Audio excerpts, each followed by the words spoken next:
வணக்கம். நான் சுதர்ஷன் மகேஷ். நேத்திக்கு லோக்சபா அண்ட் ராஜ்யசபா 2 சபையிலையுமே வந்துட்டு பரபரப்பான விஷயங்கள் நடந்தேறி இருக்குது. முதல்ல ராஜ்யசபாவில் நடந்த விஷயங்கள் பற்றி நம்ம லைட்டாக தொட்டுட்டு அப்படியே லோக்சபாவுக்கு போயிடலாம். ராஜ்யசபாவில் காங்கிரஸ் கட்சியினுடைய தேசிய தலைவர் மல்லிகார்ஜுன கார்கே இந்த அரசாங்கம் கடந்த 10 ஆண்டுகளாக இருக்கும் பொழுது என்னென்ன விஷயங்கள் நடந்திருக்குது, பண மதிப்பிழப்பில் இருந்து நீட் தேர்வு அந்த வினாத்தால் கிட்டத்தட்ட 70 முறைக்கு மேலே லீக் ஆகிடுக்குது அப்படின்னு சொல்லிட்டு பல விமர்சனங்களை வைத்துட்டு கல்வித்துறையில் பாஜக அண்ட் ஆர்எஸ்எஸ் இவர்களினுடைய சித்தாந்தங்கள் புகுத்தப்பட்டிருக்குது அப்படின்றதெல்லாம் பேசினார். ஸோ இதற்கு ராஜ்யசபாவினுடைய தலைவர் துணை ஜனாதிபதி ஜெகதீப் தங்கர் தகுந்த பதிலடி கொடுத்துருக்கிறாரு. ஸோ இப்படி ஒரு காரசாரமான விவாதங்கள் ராஜ்யசபாவில் போயிருந்தது.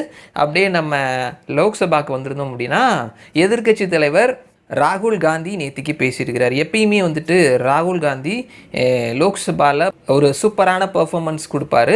அதுவும் வந்துட்டு மோடியவும் பிஜேபியும் ட்ரால் பண்ணுறது, கவுண்டர் கொடுக்கறது, நக்கல் பண்ணுறது, இந்த மாதிரியான விஷயங்களில் ராகுல் காந்தி வந்துட்டு ஒரு மாஸ்டர் வாங்கினவர் அப்படின்னு கூட சொல்லலாம். இதற்கு அவருடைய முந்தைய உதாரணங்கள் பல விஷயங்கள் இருக்குது. நக்கல் பண்ணுறது, கேலி பண்ணுறது.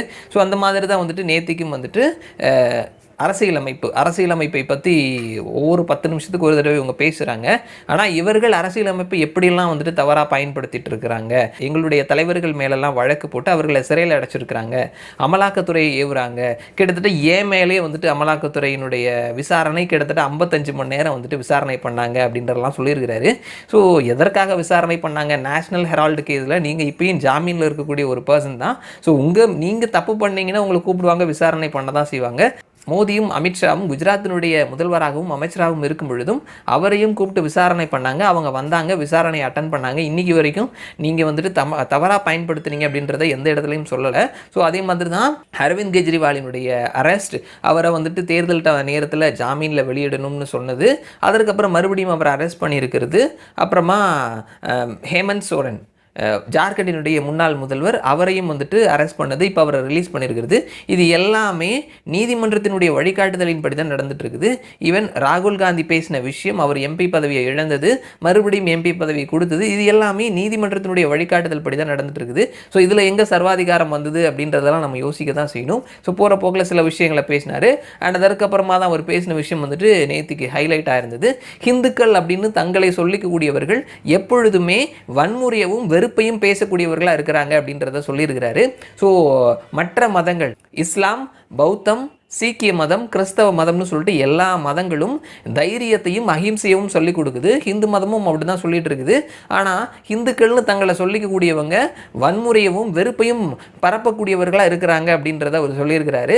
அவர் பாஜகவை அட்டாக் பண்ணலாம், ஆர்எஸ்எஸ் அட்டாக் பண்ணலாம், மோடி அட்டாக் பண்ணலாம், அமித்ஷாவை அட்டாக் பண்ணலாம். ஹிந்துக்கள் என்று தங்களை சொல்லிக்கக்கூடியவர், இதுதான் அவர் பேசின விஷயங்கள்.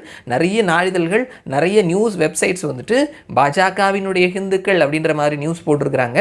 ஆனால் அவர் சொன்ன விஷயங்கள், ஹிந்துக்கள் அப்படின்னு தங்களை சொல்லிக்கக்கூடியவர்கள் வன்முறையவும் வெறுப்பையும் பரப்புறாங்க அப்படின்னு சொல்லிட்டு. ஸோ இதற்கு பிரதமர் மோடி வந்து பதிலடி கொடுத்துருக்கிறார். எப்பயுமே வந்துட்டு அவர் ஒருத்தர் பேசிகிட்டு இருக்கும் பொழுது நடுவில் எந்திரிச்சு பேசினதே கிடையாது.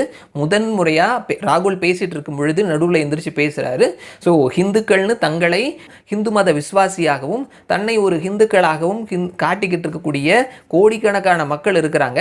அவர்களை வன்முறையாளர்கள்னு சொல்கிறது, அவர்களை வெறுப்பை பரப்பக்கூடியவர்கள்னு சொல்கிறது நியாயம் கிடையாது, சரியான விஷயம் கிடையாது அப்படின்ற பதிலடியை கொடுத்துருக்கிறாரு.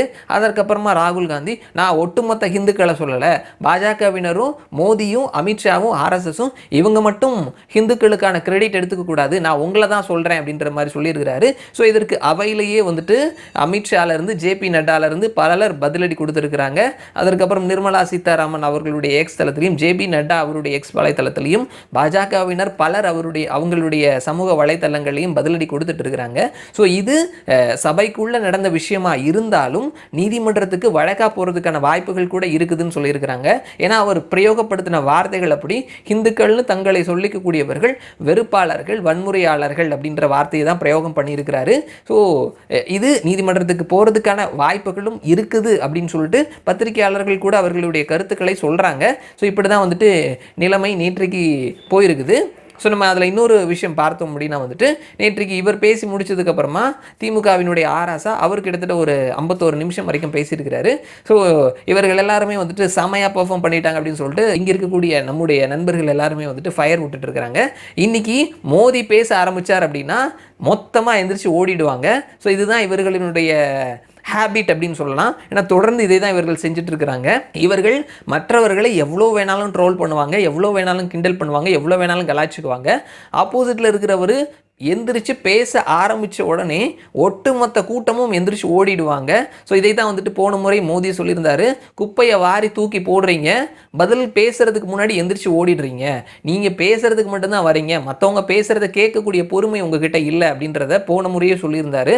ஸோ அதே மாதிரியான விஷயங்கள் தான் இன்றைக்கி நடக்க போகுது. ஸோ நேற்றுக்கு ராகுல் காந்தி வச்சு செஞ்சுட்டாருங்க அப்படின்னு சொல்லிட்டு இருந்தவங்க எல்லாருமே இன்னைக்கு பார்த்தோம் அப்படின்னா, பார்த்தீங்களாங்க இவர் பேசுறதெல்லாம் யார் கேட்பாங்க அப்படின்னு எந்திரிச்சு போயிட்டாரு நம்ம ராகுல் காந்தி அப்படின்னு சொல்லிட்டு அந்த பக்கமாக ஒரு பூசுவாங்க.